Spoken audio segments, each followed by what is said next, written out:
आज हम जैन धर्म के द्वितीय टॉपिक या द्वितीय भाग पार्ट 2 के साथ हाजिर है। पहला पार्ट डिस्क्रिप्शन में दिया हुआ है, वहाँ से आप पढ़ लेना। और उसके अगले वाला पोर्शन है जो अभी हम कर रहे हैं आपके सामने, तो मेरे साथ लगातार पढ़ते रहिए, बढ़ते रहिए। तो देखो, अब जो चीज़ें हैं काम की वो ये है कि जैन धर्म में मोक्ष को, मतलब केवल्य को या मोक्ष को अंतिम साधन माना गया है, अंतिम उद्देश्य माना गया है। और मोक्ष में जैन धर्म में ये माना जाता है कि उस मोक्ष की प्रक्रिया में अनंत चतुष्टय की प्राप्ति होती है। मतलब मोक्ष का मतलब क्या होता है भाई? अनंत चतुष्टय की प्राप्ति। तो ये फिर जो क्या है, इस अनंत चतुष्टय में ये 4 चतुष्टय कौन कौन से है, तो ये ध्यान रखना। एक तो अनंत ज्ञान, अनंत दर्शन, अनंत वीर्य और अनंत सुख। तो ये एक काम का पॉइंट है। हो सकता है सवाल ऐसे दे दे कि निम्नलिखित में से कौन सा क्या कहते हैं, अनंत चतुष्टय का भाग नहीं है। और हो सकता है कि ये पूछ ले इकलौता देकर कि ये है कि नहीं है, कि ऐसा करके मतलब। तो ध्यान रखना, अनंत ज्ञान, अनंत दर्शन, अनंत वीर्य, अनंत सुख, ये अनंत चतुष्टय का पार्ट है और इसी को मोक्ष माना गया है। अब देखो, दूसरा पॉइंट एक काम का है कि जैन दर्शन में मतलब कि जो तत्व मीमांसा 2 सिद्धांत दिए गए, मतलब ठीक है ना। एक तो तत्व मीमांसा वाला और एक ज्ञान मीमांसा वाला। तत्व तो दरअसल ये माना जाता है कि किसी भी दर्शन में उसके तत्वों की संख्या कितनी है, और ज्ञान यानी कि जो ज्ञान का स्वरूप है वो कैसा है, ठीक है ना।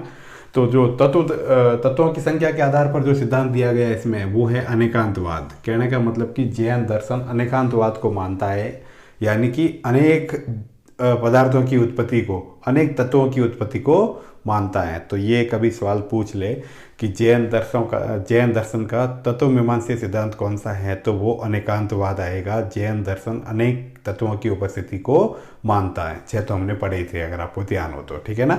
अब दूसरा आता है कि ज्ञान का स्वरूप कैसा है, ज्ञान का प्रकार कैसा है, तो उस आधार पर जैन दर्शन स्यादवाद को मानता है। ये सवाल बहुत बार आया है।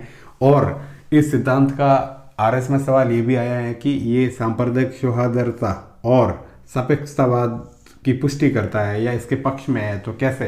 तो स्यादवाद के बारे में दरअसल एक कहानी चलती है कि एक 6 लोग होते हैं, 6 अंधे लोग होते हैं। उन 6 अंधे लोगों को एक हाथी को टच कराया जाता है और उसके बारे में अपने अनुभव साझा करने के लिए कहा जाता है।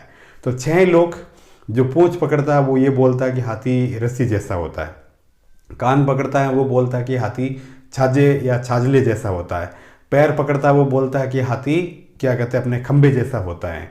तो जैन दर्शन के अनुसार ये सारे ही लोग अपनी अपनी जगह, अपने अपने काल और परिप्रेक्ष्य में सही हैं, क्योंकि इन्होंने अपने अनुमान से या अपनी परिप्रेक्ष्य में या जो क्या कहते हैं काल और दशा के अनुसार ये सही थे। उनमें से कोई भी किसी का भी अनुमान गलत नहीं है, गलत नहीं था या गलत नहीं है। इसी तरह से समाज में भी हम एक ही मुद्दे पर सबकी राय अलग हो सकती है, सबके दृष्टिकोण अलग हो सकते हैं। इसलिए हम सब लोगों को सबके दृष्टिकोण का, सबके विचारों का, सबकी बातों का, सबके अच्छाइयों का, सबकी बुराइयों का, सबके रिवाजों का, सबकी जो अच्छे अच्छे फैक्ट्स हैं और जो उनकी विभिन्नताएं हैं, उनको स्वीकार करना चाहिए। तो कभी कभी ये भी पॉइंट आ जाता है कि जैन दर्शन का ऐसा कौन सा सिद्धांत है जो अनेकता में एकता वाले दर्शन को अपने आप में समेटे हुए हैं, तो वो स्यादवाद है। भी ध्यान रखना, स्यादवाद या फिर जो सापेक्षतावाद है, मतलब कहने का मतलब कि एक दूसरे के सापेक्ष अगर 2 बातें बोलते हो, मैं जिस एक चीज़ पे सही हूँ, मैं कहता हूँ कि रात को पढ़ने वाले लोग सिलेक्ट होंगे, तो दूसरा ये भी कह सकता है कि नहीं सर, जो सुबह जल्दी उठकर पढ़ते हैं वो लोग सही होंगे। तो हाथी के बारे में 6 लोगों ने 6 परिकल्पनाएं दी थी, तो वो सब उनके हिसाब से अपने काल और परिस्थिति के अनुसार वो चीज़ें उन सब की सही थी। तो ये एक तरह से सामाजिक सौहार्दता वाला, सहनशीलता वाला और एक सद्भाव वाला, सामाजिक सद्भाव वाला सिद्धांत भी काउंट किया जाता है। तो ये ध्यान रखना। अब देखो, जैन दर्शन में आपको कुछ पॉइंट या कुछ बिंदु ऐसी चीज़ें मिलेगी जो आपको याद रखनी है। एक आता है आस्त्रव, है ना, आस्त्रव। तो इसका मतलब ये होता है जीव का कर्म पुद्गलों की ओर या कर्म की ओर परवाह, ठीक है ना, या जो जीव है इनका कर्म फल की ओर परवाह। जीव का कर्म की ओर या कर्म फलों की ओर या पुद्गल कणों की ओर जो प्रभाव होता है उसे कहते हैं आस्त्रव। ये दरअसल बंधन में पड़ने का कारण होता है, ठीक है ना। आदमी या बंधन में इसी से पड़ता है, लोभ मोह माया तृष्णा इसी से पैदा होता है। तो ये जो बंधन का मुख्य रूप से कारण है। स्वर सॉरी, संवर, संवर का अर्थ होता है जीव का जो कर्म फलों की ओर या कर्म पुद्गलों की ओर जो प्रवाह है उसको रोकना या उसका बंद होना। तो ये एक तरह से मोक्ष का प्रमाण है, या मोक्ष प्राप्ति की ओर रास्ता है, मतलब कि आप उस लोभ लालच मोह माया में पड़ो ही मत। तो ध्यान रखना, आश्रव यानी प्रवाह जीव का कर्म पुद्गलों की ओर या कर्म फल की ओर, और संवर यानी कि जीव का प्रवाह कर्म पुद्गलों की ओर या कर्म फलों की ओर बंद होना या मतलब खत्म होना या समाप्त होना या आसक्ति से विरक्ति की ओर जाना। मतलब निर्जरा, निर्जरा शब्द का सामान्य अर्थ होता है संचित कर्मों का नष्ट होना। जब जीव मोक्ष प्राप्त कर लेगा तो उसके जितने भी संचित कर्म है उन सबका नष्ट हो जाएगा। तो कभी शब्द ये भी आ जाए कि निर्जरा शब्द का अर्थ क्या है, तो इसका अर्थ होता है संचित कर्मों का नष्ट होना। कषाय, यस, वे तत्व जो कर्म पुद्गल से चिपकाते हैं, कुल मिला के मतलब ऐसे पदार्थ जो जीव को कर्म पुद्गल से चिपकाते हैं, मतलब यही कुल 18 माने गए इसमें पाप। तो वो जैसे ये लोभ, मोह, माया, झूठ, हिंसा, सत्य मतलब असत्य, ये जो इस तरह की अपरिग्रह रास्ते जो न करने की क्रिया है, लोभ है, मोह माया है, तरसना है, धन इकट्ठा करने की कला है, अमीर बनना है, ये सब चीज़ें जो इस तरह के जो गुण आते हैं वो सब क्या कहलाते हैं भाई, ये ध्यान रखना, ये सब कषाय कहलाते हैं। तो ये थोड़ा सा काम का पॉइंट है, मतलब ठीक है ना। तो ऐसे तत्व या ऐसी बातें जो जीव को कर्म पुद्गल से चिपकाते हैं, मतलब या चिपकते हैं, या जीव को कर्म पुद्गल से चिपकाने में या उस और प्रवाह करने में हमारा मन होता है ना कि ये मैं लूट लूँ, ये भी मैं कर दूँ, ये धन भी मेरे पास हो, ये गाड़ी भी मेरे पास हो। तो इस तरह के जो भावनाएं आती हैं उन, या ऐसे जो भी क्रम है या ऐसे जो भी बातें हैं, जो भी तथ्य हैं, जो भी तत्व हैं, वो सब क्या कहलाते हैं, कसाय। थेरा, जैन धर्म में जो मुख्य उपदेशक है, क्योंकि महावीर स्वामी तो एक्सपायर हो गए, अब उसके बाद जो मुख्य उपदेशक होते हैं वो क्या कहलाते हैं, आज भी थेरा। तो ध्यान रखना, जैन धर्म में जो मुख्य उपदेशक है वो क्या कहलाते हैं, थेरा। तो ये भी सब थोड़ा सा काम का है। और बहुत सारे एग्जाम में एक सवाल जो पूछा गया है वो ये है कि बौद्ध साहित्य में महावीर स्वामी को क्या कहा गया है, तो वो निघंट नाटपुत नाम से जाना गया है। कहने का मतलब बौद्ध साहित्य में महावीर स्वामी को निघंट नागपुत नाम से जाना गया है। ये है तो जैन, पर बौद्ध साहित्य में इनको इस नाम से पुकारा गया है। तो ये सवाल बहुत बार काम का है और पूछा भी जाता है। मतलब एक महावीर स्वामी ने संघ की स्थापना की थी, ठीक है ना, 11 शिष्यों को लेकर। 11 शिष्य, उनको गंधर्व भी कहा गया था और वो गणधर के नाम के रूप में भी फेमस हुए थे, ठीक है ना। इसमें से ये 11 ब्राह्मण थे, इनको सबको पावा में दीक्षा दी थी। 10 तो इनके महावीर स्वामी के जीवन काल में मर गए, ठीक है ना। और एक लास्ट बचा था सुधर्मन, मतलब कहीं कहीं पर ये भी आता है किसी के अनुसार कि 2 बचे थे, इंद्रमती भी और सुधर्मन। तो आपको याद सुधर्मन ही रखना, ध्यान रखना, ठीक है ना, कि महावीर स्वामी ने एक संघ की स्थापना की थी और उसके 11 लोगों को लेकर या 11 प्रमुख शिष्यों को लेकर, और ये प्रमुख शिष्य गंधर्व या गणधर कहलाए थे, जिसमें से 10 उनके जीवन काल के दौरान ही मर गए और एक लास्ट सुधर्मन बचा था, मतलब ठीक है ना। ये चीज़ें ध्यान रखना। अब देखो, इनका जो प्रथम शिष्य है वो जमाली था, मतलब ठीक है ना। और ये जमाली, ध्यान रखना, क्षत्रिय था, भांजा था और अपनी बेटी प्रियदर्शना का पति भी था। तो एक तरह से ये जमाई भी था, मतलब ध्यान रखना। ये थोड़ा सा ये पॉइंट काम का है कि प्रथम शिष्य कौन सा है, प्रथम शिष्य कौन सा है। तो प्रथम शिष्य कौन है भाई, जमाली। लेकिन वही वाली बात भाई, जैसे हम भी गुरु घर में बनाते हैं ना, आप भी पढ़ोगे तो पहले दोस्त अपने घर वाले बच्चों पे जमाओगे, मोहल्ले पे जमाओगे, परिवार वालों पे जाकर कहोगे। जैसे आपका रेट में सिलेक्शन होगा ना, तो आप अपने परिवार में जो तैयारी कर रहे होंगे उनको बोलेगा, देख मैं कितनी रात पढ़ता था, कितने बरस सर को सुनता था, तब जाकर मेरा सिलेक्शन हुआ। जा उस चैनल को लाइक कर, सब्सक्राइब कर और शेयर कर, तब जाकर तेरा भी सिलेक्शन होगा। तो उसी हिसाब से जब ये भी महावीर स्वामी में भी संत बने तो सबसे पहले इन्होंने अपने ही जमाई को चेला बनाया और अपनी पुत्री की शादी इनके साथ कराई। लेकिन कुल मिला के ज़्यादा सुनेगा नहीं, वर्तमान का समय है, ठीक है ना। तो ये जो इनका क्रियमाण कृत सिद्धांत था महावीर स्वामी का, उस पर दोनों के बीच में विवाद हो गया था और इसने मतलब जमाली ने अपना नया बहुरतवाद सिद्धांत दिया था। इसके आधार पर ये दोनों अलग हो गए थे। तो ध्यान रखना, जिस सिद्धांत पर ये अलग हुए थे वो क्रियमाण कृत सिद्धांत था, क्रियमाण कृत सिद्धांत था। और जो नया सिद्धांत दिया था वो बहुरतवाद सिद्धांत दिया था। ये जमाली ने दिया था, ये प्रथम शिष्य था, ये इनका जवाई था और प्रियदर्शना का पति था, जिसका अनोज्य नाम भी हमने पहले पार्ट में पढ़ा है। अब देखो जैन धर्म में जो सन्यासी होते हैं उन्हें भिक्षु या भिक्षुणियाँ कहते हैं, ठीक है ना। ये सख्त नियमों की पालना करते हैं, ध्यान रखना भाई। जो सन्यासी होते हैं, ये जो उनको साधु वगैरह जो अपन हिंदू दर्शन में बोलते हैं, तो वो भिक्षु और भिक्षुणियाँ कहलाती है। और जो गृहस्थी होते हैं, ठीक है ना, उनको श्रावक और श्राविकाएँ कहलाते हैं। श्रावक यानी पुरुष, पुरुष और महिलाएं, ठीक है ना, श्राविकाएँ। तो इनके लिए कुछ नियमों में छूट है और इनके लिए वो पंचमावर्त कठोर रूप से उनके लिए है और अनुवर्त इनके लिए, ध्यान रखना। हाँ, अब ये एक काम का पॉइंट है भाई कि प्रथम उपदेश महावीर स्वामी ने कहाँ दिया था। तो अगर ऑप्शन में सीधा राजगृह आ जाए तो बिल्कुल राजगृह करना, और अगर ऑप्शन में ये बहुत और डीपली आए कि कौन सी पहाड़ी पर दिया था, तो वो ध्यान रखना विपुलचल पहाड़ी पर इन्होंने अपने प्रथम उपदेश दिया था। तो महावीर स्वामी के प्रथम शिष्य का नाम जमाली, ठीक है ना, जो उनका जमाई था, प्रियदर्शना का पति था। मतलब क्रियमाण कृत सिद्धांत पर उनकी मतभेद हुए थे और बहुव्रतवाद नया सिद्धांत दिया था। और जो इन्होंने पहला उपदेश दिया था वो राजगृह में विपुलचल पहाड़ी पर दिया था, प्रथम उपदेश। अब देखो, अब इसके बाद जैन धर्म के बारे में जो एक दो बातें और हैं वो हम पढ़ते हैं कि इनमें दो संप्रदाय माने जाते हैं। एक तो श्वेतांबर, श्वेत यानी सफ़ेद, अंबर यानी कपड़े, जो सफ़ेद कपड़े पहनते हैं, जो उत्तर भारत में रहे थे, जो मगध में रहे थे अकाल के समय में। स से सफ़ेद और स से स्थल बहु और स से सफ़ेद, ठीक है ना। तो ये तीन, श्वेतांबर, स्थल बहु और सफ़ेद वस्त्र। जो सफ़ेद वस्त्र धारण करते हैं इसके प्रतिपादक स्थल बहु थे, जो अकाल के समय में वहीं पे रह गए थे मगध में। और दिगंबर, ये दक्षिण के हैं, ये भी ध्यान रखना, मतलब है ना, जो वहाँ से दक्षिण चले गए थे, मतलब अकाल के वक्त दक्षिणी भाग में चले गए थे। वो इनके संस्थापक भद्रबाहु थे।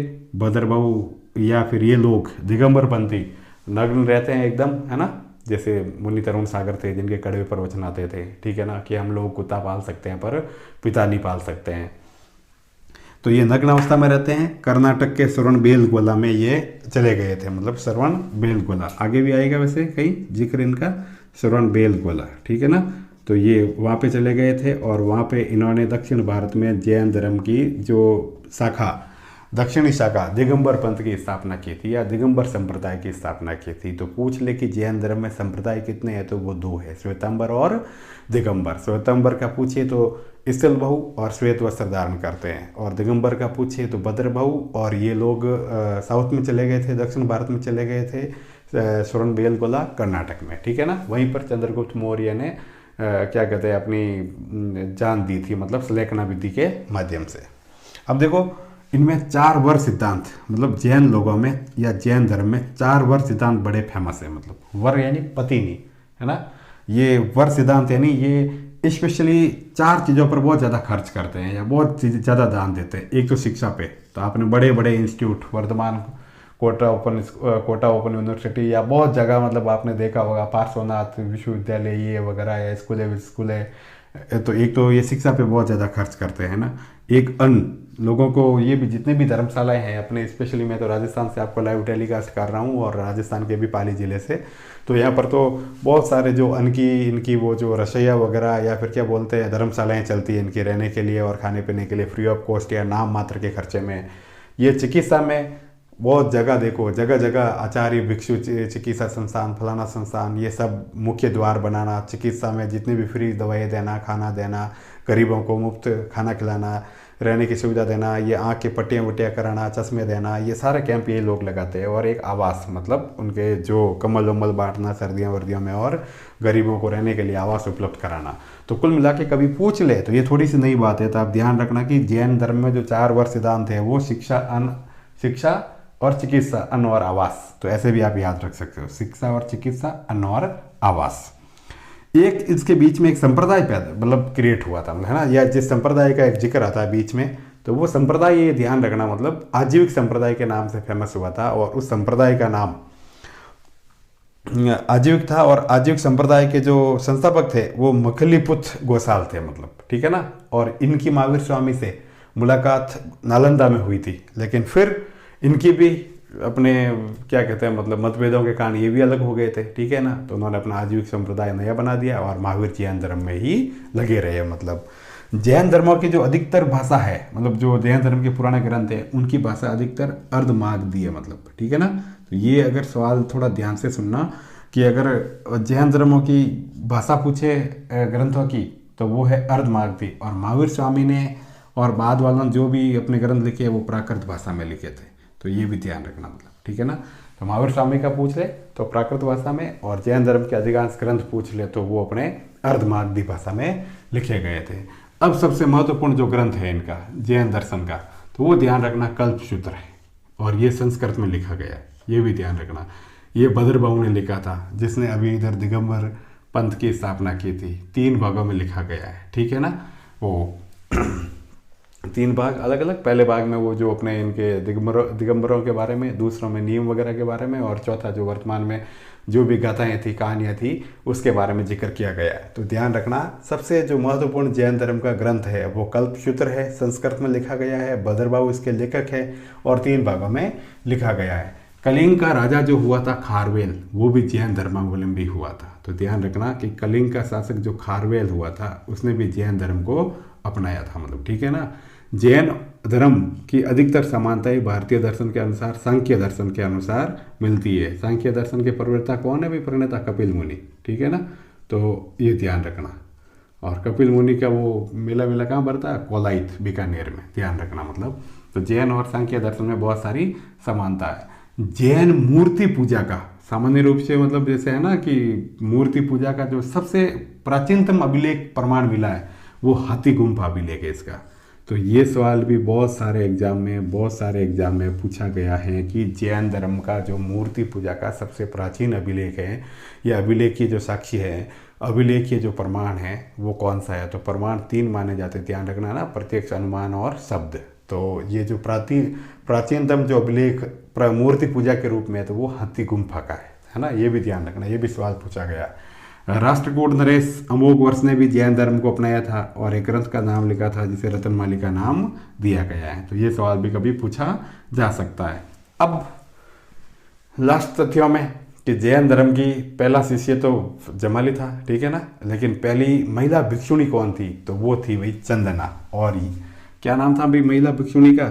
चंदना। और ये चंपा नरेश ददीवान की पुत्री थी, मतलब चंपा राज्य था, उसके राजा थे ददीवान, उसकी पुत्री थी चंदना। उसने जैन धर्म की प्रथम भिक्षुणी के रूप में दीक्षा ली थी। तो ये सवाल भी बहुत बार पूछा गया है।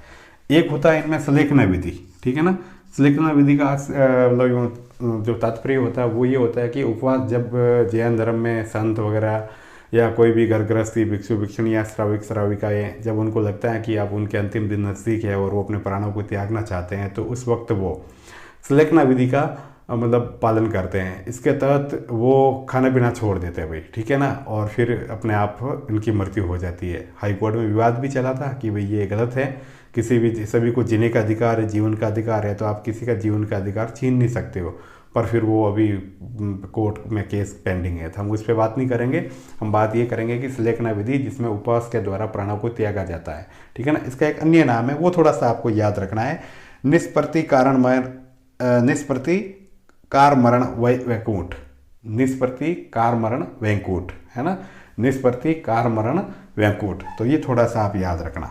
और लास्ट और काम की चीज कि भाई चंद्रगुप्त मौर्य शासक जो सबसे प्रतापी हुआ था, चंद्रगुप्त मौर्य, इसने भी अंतिम समय में अपने क्या कहते हैं प्राण सलेखना विधि के द्वारा श्रवण बेलगोला में जाकर चंद्र पहाड़ी पर त्यागे थे। तो श्रवण बेलगोला कर्नाटक में है और वहाँ पर भी पहाड़ी पूछ ले जहाँ पे इसने अपने प्राण त्यागे थे, तो वो चंद्रगुप्त है और चंद्र पहाड़ी पर प्राण त्यागे थे। अब जैन के जो मठ होते हैं, जैन धर्मों के जो भी मठ वट है वो बसादी या बसदिस कहलाते हैं। तो ये ध्यान रखना, इनके जो मठ है वो बसादी या फिर बसदिस कहलाते हैं। तो ये भी सवाल कहीं काम का है कि जैन धर्मों के मठ क्या कहलाते हैं, तो वो बसादी या फिर बसदिस। लास्ट आज का वैसे एक एपिसोड और बनेगा इसका, फिर उसके बाद आपको जैन धर्म से कुछ भी पढ़ने की जरूरत नहीं रहेगी, 100%, है ना, कुछ भी नहीं छूटेगा। लेकिन आज का लास्ट पॉइंट कि इनके जो ये तीर्थंकर थे ना, इनको मतलब जीव जंतुओं के प्रतीक चिन्ह से भी सम्मानित किया गया था। तो उसके अनुसार ऋषभ देव जी को ऋषभ से ही क्या कहते हैं मतलब प्रतीक चिन्ह दिया गया है। इनके जो अजीतनाथ जी तीर्थंकर थे उसको हाथी से माना गया है। जो संभवनाथ जी थे उसको घोड़ा प्रतीक चिन्ह दिया गया है। जो शांतिनाथ जी थे उनको हिरण दिया गया है। पार्श्वनाथ जी थे उनको सर्प के फण दिए गए हैं। नेमिनाथ जी को शंख दिए गए हैं और भगवान महावीर को सिंह दिया गया है। तो ये थोड़ा सा आपको याद रखना है, कभी ना कभी किसी एग्ज़ाम में क्रॉस में भी पूछ सकते हैं। तो हमने इस तरह से 2 एपिसोड जैन धर्म के पूरे कर लिए हैं। अब तीसरे पार्ट में जो कुछ थोड़ा सा बचा है पूरा करके आपको जैन धर्म मैंने इस तरह से कराए हैं कि किसी भी एग्ज़ाम में कोई भी क्वेश्चन नहीं छूटेगा। सुनने के लिए फिर से शुक्रिया, और आपकी तैयारी लगातार चलती रहे, सपने पूरे होते रहे, उसके लिए मेरी हार्दिक शुभकामनाएं। धन्यवाद।